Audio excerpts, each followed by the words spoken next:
अस्सलाम वालेकुम वीवर्स, मैं हूं रज़ा बुखारी और आप देख रहे हैं बुखारी स्पीक्स यूट्यूब चैनल।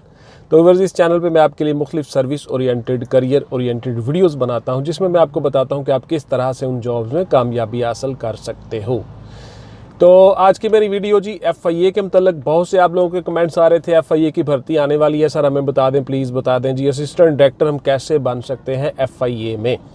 तो FIA पे मेरी अलग अलग बहुत सी वीडियोस पड़ी हुई हैं। इससे पहले कि मैं मौजू की तरफ आऊँ, चैनल को प्लीज़ सब्सक्राइब कर लीजिएगा, बेल का आइकन दबा के ऑल पे क्लिक कर दीजिएगा, ताकि आपका और मेरा राब्ता उस्तवार रहे और हम इसी तरह से आपस में मालूमात शेयर करते रहें। वीडियो को पूरा देखा करें, स्किप मत किया करें। एक एक चीज़ इसमें होती है, बाद में फिर आप कमेंट करते हो कि सर आपने ये नहीं बताया, ये नहीं बताया। आपने पूरी वीडियो नहीं देखी होती तो प्लीज़ इसको पूरा देख लिया करें। 10 मिनट आप अपनी लाइफ के लिए निकाल लिया करें। थैंक यू वेरी मच जी, मैं आपका टाइम ना ज़ाया बिल्कुल नहीं करूँगा जी। असिस्टेंट डायरेक्टर के लिए सबसे पहले क्राइटेरिया सुन लीजिए, जो पिछले साल तक था, अभी भी उम्मीद है यही होगा अप्रॉक्सीमेटली, लेकिन ऐड आने पर चीज़ें क्लियर होंगी। तो आपकी जो एज है सबसे पहले वो सुन लें जी। आपकी एज 21 साल से लेकर 28 साल के दरमियान होगी। एज रिलैक्सेशन जो है आपको according to rules, government rules, approximately वो 5 ईयर्स तक होती है। तो आप उसमें एज रिलैक्सेशन में आ जाओगे, सबसे पहली बात ये। उसके बाद फिर आ जाती है आपकी तालीम जी। तालीम आपकी है जी MA, MSc और उसके इक्वलेंट। सेकंड क्लास आपकी डिग्री है और HEC से अप्रूव्ड शुदा होनी चाहिए। जो यूनिवर्सिटी से आप डिग्री कर रहे हो वो यूनिवर्सिटी, कोई अदारा है, कोई इंस्टीट्यूशन है, कुछ भी है, HEC हायर एजुकेशन कमीशन से अप्रूव्ड हो जी आपकी डिग्री और आपकी यूनिवर्सिटी। उसके बाद जी मेल फीमेल दोनों इसमें अप्लाई कर सकते हैं। बहुत सी बच्चियाँ क्वेश्चन करती हैं कि सर हम FIA में आ सकते हैं। बिल्कुल जी, आप आ सकते हो FIA में। उसके बाद जो मेल का कद है, मर्दों का कद है, वो 5 फीट 6 इंच है जी। Maximum height 5 feet 6 inch, minimum इससे कम नहीं होनी चाहिए। Minimum 5 feet 6 inch. और उसके बाद फिर गर्ल्स की जो है, लड़कियों की 5 फीट 2 इंच हाइट होनी चाहिए। AD और इंस्पेक्टर FIA जो हैं वो दौड़ से मुस्तस्ना है, वो दौड़ नहीं लगाते, उनकी दौड़ नहीं होती। बाकी मेजरमेंट उनकी आई साइट और ये सारा कुछ। अच्छा जी, आई साइट के बारे में आप बार बार मुझसे सवाल करते हो कि सर मेरी नज़र वीक है तो क्या मैं FIA में आ सकता हूँ। बिल्कुल जी, आप विद और विदाउट ग्लासेस FIA में आ सकते हो। दोनों 6x6 आपकी भी नज़र होनी चाहिए, चाहे आपने ऐनक लगाई है चाहे नहीं लगाई। AD और इंस्पेक्टर की मैं बात कर रहा हूं, अभी ये मेरी वीडियो इस पे चल रही है। जो सब इंस्पेक्टर हैं, जो ASI है, हेड कांस्टेबल, उनकी अलग अलग मेरी वीडियोस पड़ी हुई हैं, वो देख लीजिएगा। और इंशाल्लाह ताला जॉब आने तक, ऐड आने तक मैं और बहुत सी वीडियोस आपके लिए बना दूंगा FIA के मुतल्लक। चेस्ट जो है वो आपकी 32-33 होनी चाहिए। 32 से 33.5 के दरमियान आपकी चेस्ट होनी चाहिए। उसके बाद फिर आपकी विजन मैंने आपको बता दिया, एज बता दी, गर्ल्स इससे मुस्तस्ना है। उसके बाद सबसे अहम और ज़रूरी जो मरहला होता है वो आपका होता है जी डॉक्यूमेंटेशन का। डॉक्यूमेंटेशन आप अच्छी तरह से डॉक्यूमेंट कर लें। जब भी ऐड आए, उस ऐड के मुताबिक आप गौर से उस ऐड को पढ़ लें, और जो ऑनलाइन चीज़ें जा रही होती हैं, सबमिट होती हैं एप्लीकेशन, वो ऑनलाइन करवा दें। उसके अलावा आपको जो एड्रेस दिया गया हुआ है FIA का, उसके ऊपर आप रजिस्ट्री भी करवा दिया करें अपनी हार्ड कापीज़। बिकॉज मैं ये आप चाहता हूँ कि कोई मिस हैप ना हो जाए, आपकी कोई ना कोई खुदा न खास्ता कोई चीज़ सेफ़ नहीं होती, वो ऑनलाइन सेव नहीं होती, आप उनको सेंड नहीं कर सकते, तो आपकी रजिस्ट्री भी वहाँ पहुँच चुकी हो। आपने तमाम डॉक्यूमेंट्स की 3 फ़ोटोकॉपियाँ करवा के, उनको आप अटेस्टेड करवा के, फ़ोटो में शूट में हर चीज़ साथ लगा के, तमाम टेस्टिमोनियल्स वो आप रजिस्ट्री भी करवा दिया करो और ऑनलाइन भी चीज़ें भिजवा दिया करो। इससे आप सेव हो जाते हो और कोई नुकसान नहीं होता आपका। उसके बाद जी स्क्रूटनी हो गई। स्क्रूटनी करने के बाद जब आपके डॉक्यूमेंट्स क्लियर हो गए, आपको कॉल लेटर आ जाएगी, रोल नंबर आ जाएगा, आपको इन्फॉर्म कर दिया जाएगा। आपका आ जाएगा जी सबसे पहले डे में जब आप जाते हो तो आपका फिज़िकल होता है जी सबसे पहले। उसमें आपका मेडिकल हो जाता है, इब्तदाई मेडिकल जिसको हम कहते हैं, उसकी नज़र चेक हो जाती है, पाइल्स वगैरह का मसला चेक हो जाता है। उसके बाद आपकी चेस्ट चेक हो जाती है, आपकी मेजरमेंट हो जाती है, फिज़िकल आपकी नज़र चेक हो जाती है। इब्तदाई तौर पे ये सारी चीज़ें आपसे कर ली जाती हैं। असिस्टेंट डायरेक्टर और इंस्पेक्टर के लिए मैं ये चीज़ें बता रहा हूँ। आप लोग दौड़ से मुस्तस्ना होते हो, ना आपके पुशअप्स होते हैं, चिन अप्स होते हैं, आप दौड़ से भी मुस्तस्ना होते हो। तो इस तरह से आपका फ़िज़िकल हो जाता है जी। हल्का फुल्का आपको चेक कर लिया जाता है कि आप फिजिकली फिट हो, कोई हड्डी शड्डी आपकी टेढ़ी को टूटी छूटी तो इस तरह का कोई मामला नहीं है। उसके बाद फिर आप क्लियर हो जाते हो। उसके बाद जी आपका हो जाता है दूसरा मरहला। दूसरे मरहले में आप आ जाते हो तो उसमें होता है आपका रिटन टेस्ट। रिटन टेस्ट में बहुत से बच्चे सवाल करते हैं कि सर हम कैसे तैयारी करें, कहाँ से करें। तो बेटा आपको मैं बार बार बता चुका होता हूँ कि कंप्लीट तैयारी करें, सिंगल बुक से मत तैयारी करें। जो बच्चे पढ़ रहे होते हैं, बैठे होते हैं बहुत देर से, वो सारे के सारे बच्चे 6 महीने साल से पढ़ रहे होते हैं और आराम से एक जगह बैठ के चिल्ला काट रहे होते हैं। आप लोगों ने भी अच्छी तरह से तैयारी करनी है। ये कोई एक दिन की गेम नहीं होती। बहुत से बच्चे बैठे होते हैं, बहुत से बच्चे पढ़ाई कर रहे होते हैं, तो आपने भी मुकम्मल तैयारी करनी है जी। इसमें बहुत से टॉपिक्स आते हैं जी। आपके मैथ्स के क्वेश्चंस आते हैं, आपके कंप्यूटर के क्वेश्चंस आते हैं, फिजिक्स केमिस्ट्री बायो के क्वेश्चन आते हैं, जनरल नॉलेज के क्वेश्चन आते हैं, करंट अफेयर्स के क्वेश्चंस आते हैं, वर्ल्ड अफेयर्स के क्वेश्चंस आते हैं, पाकिस्तान हिस्ट्री के क्वेश्चंस आते हैं, बहुत से सवाल, इस्लामिक स्टडीज़ के क्वेश्चन आते हैं, पाक स्टडीज़ के क्वेश्चन आते हैं। आपकी जो एकेडमिक्स की आपने पढ़ी होती हैं बुक्स, उनके अलावा करंट अफेयर्स और करंट इश्यूज़ के दिए तमाम के तमाम टॉपिक्स पे भी आपके क्वेश्चंस आते हैं।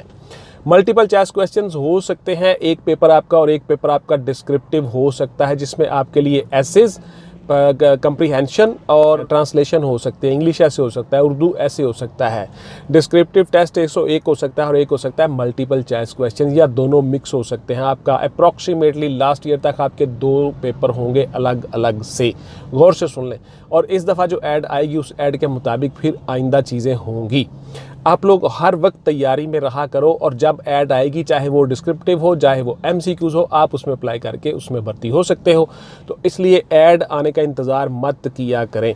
बहुत से बच्चे मेरे पास ऑनलाइन तैयारी कर रहे हैं, काफ़ी टाइम से लगे हुए हैं, बहुत से महीने हो गए उनको। वो अप्रॉक्सीमेटली 3-3, 4-4 महीने से बच्चे तैयारी कर रहे हैं और सारे के सारे बच्चे यही कहते हैं कि सर जब तक हम क्लियर नहीं हो जाते हम आपके साथ ही अटैच हैं। उसके बाद इंटरव्यू होता है, उसके बाद फिर ट्रेनिंग पे जाना होता है, बहुत सी चीज़ें होती हैं। आप लोग बार बार मुझसे कहते हो, बहुत से बच्चे कि जनाब अब तो 15 दिन रह गए सर, अब कितनी फ़ीस लेंगे। तो इस तरह की बातें बिल्कुल नहीं करते पुत्र। बहुत सा टाइम होता है, बहुत से काम होते हैं। उसके बाद फिर आपका इंटरव्यू होता है। अगर आप रिटर्न में क्लियर हो जाते हो, उसके बाद फिर आपने डिपार्टमेंट ज्वाइन करना होता है, मेडिकल होता है, उसके बाद फिर आपने ट्रेनिंग पर जाना होता है। क्या क्या करना है, किन किन मराहल से गुजरना है, वो सारे मरहले आपको बताए जाते हैं। तो आप रिटर्न क्लियर कर गए, उसके बाद फिर आपका होगा जी इंटरव्यू। इंटरव्यू पे मेरी बहुत सी वीडियोस पड़ी हुई हैं, गौर से देख लीजिएगा। उन सब वीडियोस में मैंने अलग अलग चीज़ें बताई हुई हैं, आपको डिटेल के साथ बताया हुआ है कि आपने बैठना किस तरह है, उठना किस तरह है, कमरे में एंटर किस तरह होना है, क्वेश्चंस कैसे करने हैं, आपकी बॉडी पोस्चर कैसा होना चाहिए, आपने किन किन चीज़ों का ख्याल रखना है, किन चीज़ों को अवॉइड करना है। ये सारी की सारी चीज़ें मैंने बताई हुई हैं। मेरे इंटरव्यूज़ पे बहुत सी वीडियोस पड़ी हुई हैं, वो देख लीजिएगा, गौर से सुन लीजिएगा और एक एक मरहले पे अमल कीजिएगा। थैंक यू वेरी मच जी। और उसके बाद फिर आपका आखिरी मरहला जो होता है, उसके बाद होती है फाइनल सिलेक्शन और शॉर्ट लिस्टिंग। उसके बाद फिर आपकी डिग्रीज़ की तस्दीक होती है। उसके बाद फिर आपने ट्रेनिंग पे जाना होता है। उसके लिए क्या क्या चीज़ें होती हैं, किन किन मराहल से गुजरना है, आपकी पे कैसे स्टार्ट होनी है, आपने अकाउंट्स ब्रांच में क्या करना होता है, ये सारी प्रैक्टिकल लाइफ की चीज़ें मैं आपको बता रहा होता हूँ। इसलिए बहुत से बच्चे मेरे पास तैयारी कर रहे होते हैं ऑनलाइन। तो FIA की वैकेंसीज़ अप्रॉक्सीमेटली जी प्रोबेबली इंशाल्लाह ताला उम्मीद है कि इसी महीने के एंड तक आ जाएंगी। अगर नहीं आएंगी तो नेक्स्ट मंथ तक ज़रूर आ जाएंगी। मार्च अप्रैल बताया हुआ है, अप्रॉक्सीमेट डेट है, कंफर्म है, वैकेंसीज़ भी वैकेंट हैं, आ रही हैं। लेकिन as per policy, as per departmental policy, government policy, ये कब अनाउंस होगी किसी को नहीं पता जी। बहुत से बच्चे पूछते हैं कि सर वो मुझे कंफर्म कर दें जी। कंफर्म बेटा नहीं होता, ना हम खुद से कोई बात कर सकते हैं। ये गवर्नमेंट की पॉलिसीज़ के मुताबिक चीज़ें होती हैं। आपको मैंने गाइड करना होता है कि आपने किस तरह से उन मराहल से कामयाबी से गुजरना है। तो इसलिए आप इन चीज़ों पर तवज्जो दिया करो। आप ये नहीं कहा करो सर आपको पता नहीं है जी, फलां नहीं है जी, ये हो रहा है जी, वो हो रहा है। आप इस तरह की बातें मत किया करो।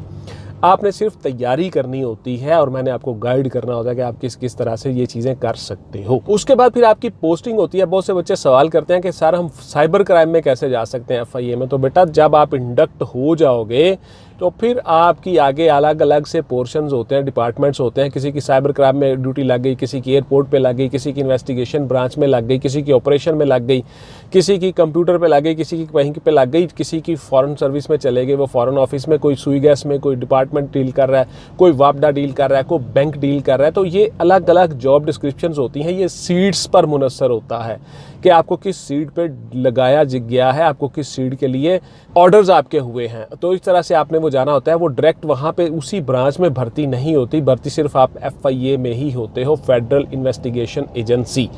तो FIA जो है एक वफाकी अदारा है, इसमें बहुत अच्छी आपकी जॉब लग जाती है, बहुत अच्छी पे मिलती है, आपको बहुत सहूलियात मिलती हैं। तो इस तरह से आप अपनी जॉब का आगाज़ कर लेते हो। उसके बाद जी आप लोगों को मैं एक टिप बता देता हूं कि आप रोज़ाना से अटैच रहिए। बहुत सी चीज़ें मैं आपको बता रहा होता हूं, रोज़ाना से अटैच रहिए। किसके साथ जी? खबरों के साथ। रोज़ाना करंट अफेयर, करंट इश्यूज़ आप ढूंढते रहिए, पाकिस्तान के, इंटरनेशनल लेवल के। इस तरह से आपकी चीज़ें हो जाती हैं। बहुत से टॉपिक हम बच्चों को बताते हैं, उन टॉपिक्स के मुताबिक बच्चे वो चीज़ें कर रहे होते हैं, तो आप आसानी से कामयाब हो जाते हो। ये आपको टिप ऑफ द डे है जी। तो इसके लिए आपकी बहुत सारे क्वेश्चंस हल हो जाते हैं। मेहनत करना होती है पुत्र, आपको गाइडलाइन चाहिए होती है, टीचर चाहिए होता है अच्छा, तो उस लिए आप ये सारी चीज़ें कर जाते हो आसानी के साथ। बहुत से बच्चे बैठे होते हैं कमिटमेंट के साथ, डिवोशन के साथ, आप लोगों के पास इतना टाइम नहीं होता ना, इसलिए आप कहते हो कि सर बस फटाफट मुझे एक बुक बता दें जी, प्लेट में रख के दे दें जी। नहीं देता बेटा, कोई भी नहीं देता। लैसा लिल इंसानी इल्ला मा सआ, जो जितनी कोशिश कर लेगा अल्लाह उसको उतना ही देता है। तो जो बच्चे 6-6 महीने, साल से, 2-2 साल से बैठे हुए पढ़ रहे हैं, वो आपके साथ कभी भी नहीं मिल सकते। आप तो कहते हो कि जी रेडीमेड मिल जाए हर चीज़ बनी बनाई, वो बच्चे ही आगे निकलते हैं, वही सक्सेसफुल होते हैं। जो जितनी मेहनत कर लेगा उतना हासिल कर लेगा। तो इंशाल्लाह ताला मैं आपको मज़ीद बताता रहूँगा जी, जो वीडियोज़ आएंगी मेरी देखते रहिएगा, और जब ऐड आ जाएगी उसके बाद फिर मज़ीद आपको गाइड करूँगा कि आपने क्या करना है। इंशाल्लाह मिलते हैं जी किसी अगली वीडियो में। टिल देन टेक केयर, अल्लाह हाफिज़ एंड गुड बाय। पाकिस्तान जिंदाबाद।